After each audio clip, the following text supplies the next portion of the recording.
All right, so get this. We're going deep into manifesting today. Ooh, manifesting. Yeah, like aligning with the universe and all that to make your dreams happen. Right. We're using this book, The Art of Manifesting, Do's and Don'ts, as our guide for this deep dive. Right. And it turns out, even people who think they've got this manifesting thing down, they're actually, messing some stuff up. Oh, really? Yeah. The author actually did this poll on Instagram. Huh. And get this, 96% of people said they were confused about manifesting. Wow, that's a lot. Right. So we're going to try to, clear up some of that confusion today. Yeah, I think a lot of people think manifesting is this simple thing. Right. But there's actually a lot more to it than just wishing for something and poof, it appears. Yeah, for sure. It's not magic. Right, exactly. But this book talks a lot about energy. Yeah, that's what I thought was so interesting. And how it's a huge part of manifesting. So what's the connection there? I'm curious. Well, basically it all starts with understanding that we're all energetic beings. Yeah. Every single thought we have, every feeling, it all sends out these vibrations, almost like a frequency. Okay. And, the universe is picking up on all of that. Oh, wow. It's we're always having this conversation with the universe, even when we don't realize it. Exactly. And the universe is multitasking, right? It's responding to all those vibes we're sending out. Oh, that's wild. So if you're always thinking about what you don't have, I don't have enough money or I'm not where I want to be, you might actually be attracting more of that lack into your life. So you're saying our thoughts can actually shape our reality? Yeah. I mean, it's not just some mystical woo-woo stuff. Right. But it still sounds kind of mystical. Well, think about it this way. Yeah. There's a lot of research on quantum physics. Yeah. And some of it suggests that our thoughts and intentions can actually influence matter. Oh, wow. You've heard of the observer effect, Right. Yeah, I have, but I'll be honest, I'm not totally sure I understand it. It's a bit complicated, but basically it means that just by observing something, we can change it. Really? Yeah. Some physicists think it means that consciousness plays a part in shaping reality. Wow, that's pretty mind-blowing. Right. So now apply that to manifesting. Okay. If you're always focusing on what you want, really feeling those emotions as if you already have it, you're sending out this powerful energy signal. And that signal, it aligns with your desired outcome. So it's not just wishing, it's about aligning our energy with what we want to attract. Exactly. And starting to get it. And this brings us to, I think, a really important point. Yeah. We are always manifesting. Always. Whether we realize it or not. Oh, wow. Our thoughts and feelings, they're constantly shaping our reality. Huh. So the key is to become aware of what we're putting out there. Yeah, right. And then we can learn to direct that energy on purpose. I like that. And that's where those do's and don'ts in the book come in. Okay, so if we're always sending out these vibes, how do we make sure we're sending the right ones? The ones that'll actually help us manifest our desires. Well, that's the million-dollar question. Right. And that's exactly what we're going to unpack next. I can't wait. All right, so we are always sending out this energy, good vibes, bad vibes, and the universe is listening in. Right. So how do we actually get better at this whole manifesting thing? Okay, so think of these do's and don'ts from the book as your manifesting manual. Okay. And the first do is all about getting clear about what you want. Yeah. What do you actually truly desire? The author is super big on being specific here. Right. I've heard that before, but sometimes it's easier said than done, Sure. Sometimes I feel like I just want everything. I get that. All the things. Yeah, but the universe, it really responds to clarity. Okay. It's kind of like when you order food at a restaurant. Yeah. You wouldn't just say, I want food, right? You'd say, I want the veggie burger, no onions, extra pickles. You'd be specific. That's a good point. I see what you mean. So instead of saying, I want more money, you'd want to define what that actually looks like for you. So how much money do I want? What am I going to do with it? Exactly. And don't be afraid to dream big here. Okay, specific desires, got it. Check. But then there's this whole don't expect to get exactly what you asked for thing. Right. That always kind of trips me up, Yeah. Because if I'm being super specific about what I want, why wouldn't I get exactly that? Well, this is where it gets really interesting. Okay. Manifesting, it's not about controlling the universe. Okay. Or forcing a specific outcome to happen. Gotcha. It's more about becoming the type of person who naturally attracts what they desire.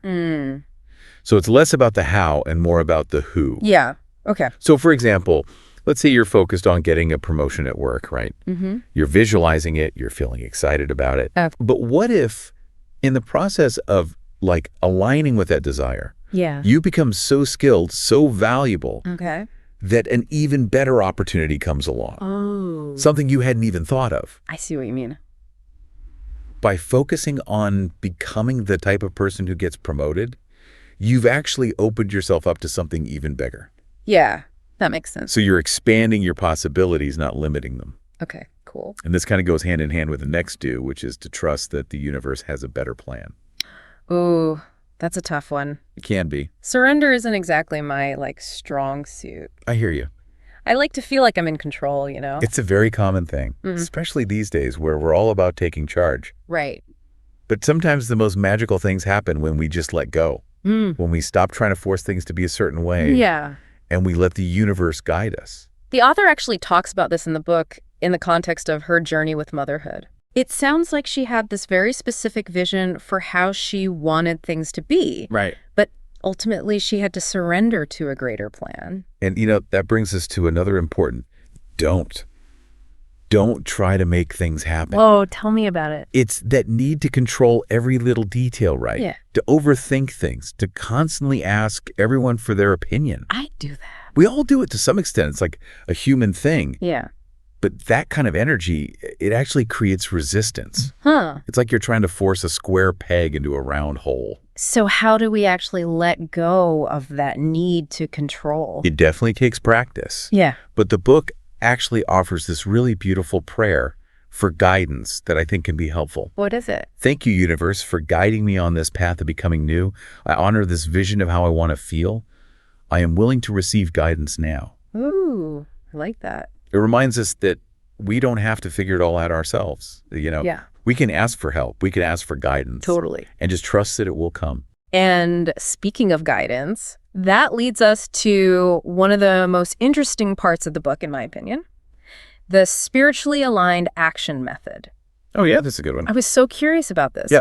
So it's like a more collaborative approach to manifesting, right? It's like we're working with the universe, not against it. You got it. It's not about forcing, it's about aligning. Yes. And then allowing the universe to like handle the details. Right. And the first step, and this is where it gets really cool, is making sure your desire is fueled by inspiration and a sense of service. So it's not just about what I want, but how that desire can benefit others. You got it. Okay. The author says that when your desire lights you up and it contributes to something larger than yourself, that's when you're really tapping into this powerful energy source. This makes me think of all those times I was so focused on getting something I thought I wanted. Yeah. But it just didn't feel quite right. Yeah. Maybe it was missing that sense of purpose, like that connection to something bigger. Absolutely. Maybe that's why it never really worked out. Could be. Interesting. So journaling can be really helpful for this. Okay. The author suggests actually writing about how your desire inspires you. Okay. And how it can serve others. It's a way to really check in with yourself. Gotcha. And make sure you're coming from a place of true alignment. Right, right. Not just ego or needing external validation. Oh, that's a great tip.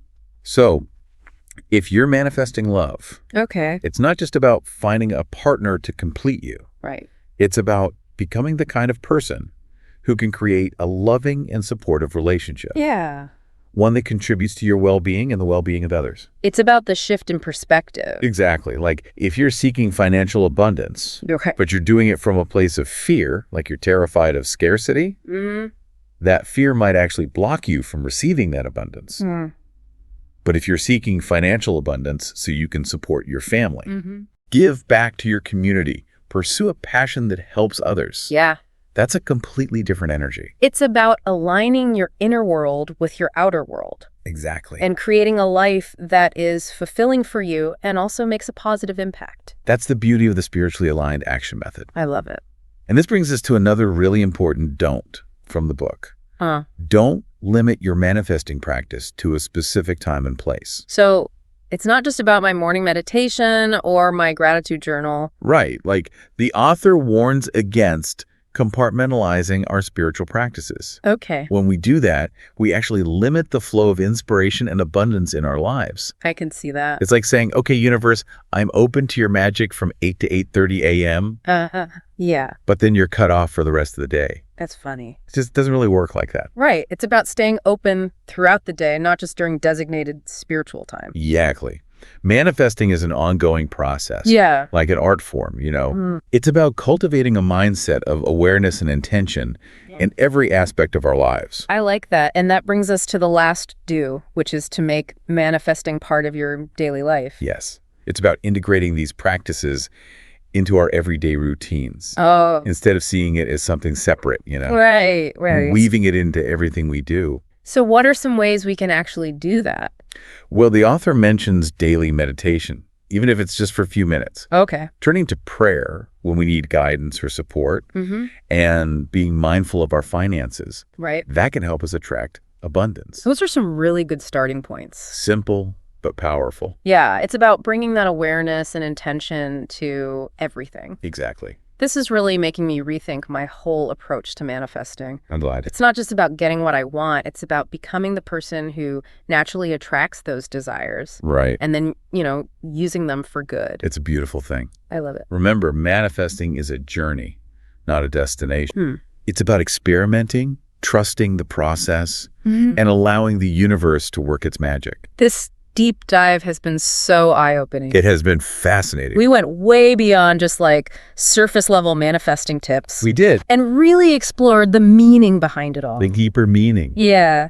Yeah, it feels like we've really shifted from how to like who to be when it comes to manifesting. Yeah, exactly. That's not about techniques or tricks. It's about like really embodying the energy of what you want. That's the core message of this whole book. It's about becoming. Right. And the more we like let go of that need to control everything, the more we become a magnet for what we want. It's so weird. And it's a bit of a paradox. It's a cool one. Yeah, it's powerful. The less we try to grasp, the more we receive. It really challenges like how we usually think about achieving our goals. It's not just about hustling and working hard. It's about like aligning with this greater force. Trusting the process. Yeah, trusting the process. This whole deep dive has given me so much to think about. Me too. We went way beyond just those basic manifesting tips For sure. and really got to like the deeper meaning behind it all. I think that's important. Yeah, totally. And as we wrap up, I'd love for you to like leave our listeners with one final thought. Okay, so if manifesting is all about becoming, who do you need to become to attract your desires? That's such a good question. It's like prompting us to look inward, Yeah. and consider what kind of energy we're putting out into the world. Are we embodying the qualities of the person we want to be? I love that. And don't forget about that spiritually aligned action method. Oh, yeah, that's a great framework. It helps us align our desires with inspiration and service. Right. It's not just about what we want. It's about how we can contribute to something bigger. Make a positive impact. Yeah, exactly. This deep dive has been so insightful. I agree. I really encourage all of you listening to like go back and revisit those do's and don'ts we talked about. They're really helpful. Yeah, and see how you can like weave them into your own manifesting journey. Because you are a powerful creator. Yes, you are. And by understanding these principles of manifesting, you can really tap into that like infinite potential of the universe. And create a life that truly lights you up. That's the goal. Thanks for joining us on this deep dive into the world of manifesting. Until next time, keep those vibes high and those dreams big. Absolutely.